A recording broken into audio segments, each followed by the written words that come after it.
begitu seksi ini Mas, badan usaha milik desa. Dan Mas Rudi, saya yakin mengikuti dari awal dan dinamikanya dan seterusnya. BUMDes itu disetarakan dengan PT, koperasi, dan yayasan. Berarti artinya kita akan ada 4 institusi di sini yang kita kenal sebagai institusi badan hukum. BUMDes di Papua sana bisa kerjasama dengan BUMDes di Aceh, saling tuker-tukeran kopi, saling tukeran apa, dan ini udah terjadi, realnya udah terjadi. Iya. Dan itu saya kira ke depan akan lebih masif. Di desa sudah ada PP ini, kemudian nggak ada cara pandang baru, pola pikir baru, dan cara tidak baru, ya sama aja nggak dapat duit. Kalau pertanyaan mereka, Pak, setelah kita dapat badan hukum, apa kita terus dapat duit? Ya saya jawab ya enggak, ya tidak. Kalau Anda itu polanya masih sama. Nah, pola pola tindak, cara tindak yang berbeda inilah yang ujungnya akan menghasilkan duit. BUMDes ini semangatnya kekeluargaan, gotong royong di kelembagaan yang oleh karenanya semua keputusan strategis penting itu harus pakai musdes. Tetapi di dalam unit usahanya harus profesional. Saya analogikan, contoh ada yayasan, yayasan kan boleh membentuk PT.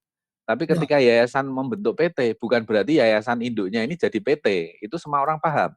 Tapi kenapa yang BUMDes ini nggak pada paham? BUMDes ketika membentuk unit usaha PT, bukan berarti BUMDesnya jadi PT. Itu kan 2 hal yang berbeda. PP nomor 5 itu memungkinkan BUMDes mengelola sumber daya air di desa. Yang dulu sering diributkan, ini wewenang desa apa wewenang Pemda. Sekarang disebutkan bahwa BUMDes bisa memperoleh izin untuk itu. Kemudian BUMDes bisa memperoleh izin untuk menggunakan bagian-bagian dari jalan tol dan jalan non-tol.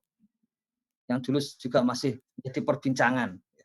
Kemudian di PP 19, BUMDes itu juga bisa memiliki tanah sendiri. Soal kehutanan, ini perhutanan sosial melalui BUMDes, itu juga sudah bisa dilakukan. Jadi sekarang istilahnya perizinan ini bisa koperasi, badan usaha milik desa, badan usaha milik swasta, badan usaha milik daerah, badan usaha milik negara. Jadi posisi BUMDes memang meningkat pesat dalam hal usaha, termasuk untuk pengolahan kayu skala kecil. Kemudian dalam hal perdagangan, BUMDes juga sekarang bisa mengelola pasar rakyat. PP 30, BUMDes juga bisa untuk menguji kendaraan bermotor dan bisa juga melakukan pembangunan terminal penumpang.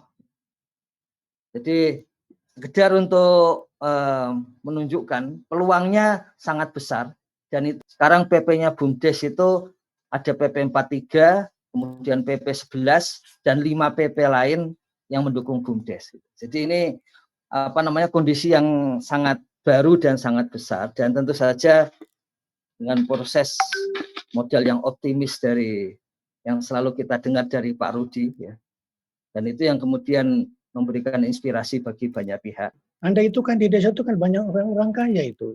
Mengapa tidak mau nyumbang dalam konsep saham untuk membangun satu unit usaha? Masa satu orang tidak mampu, yang kaya-kaya itu 100.000 sampai 500.000. Itu saya maksud itu dengan tadi yang Pak Rudi katakan, gotong royong dalam bentuk ekonomi tadi. Sudah banyak contoh BUMDes itu menjadi semacam perusahaan yang terbuka. Sudah banyak contoh masyarakat perorangan itu menanamkan saham di BUMDes.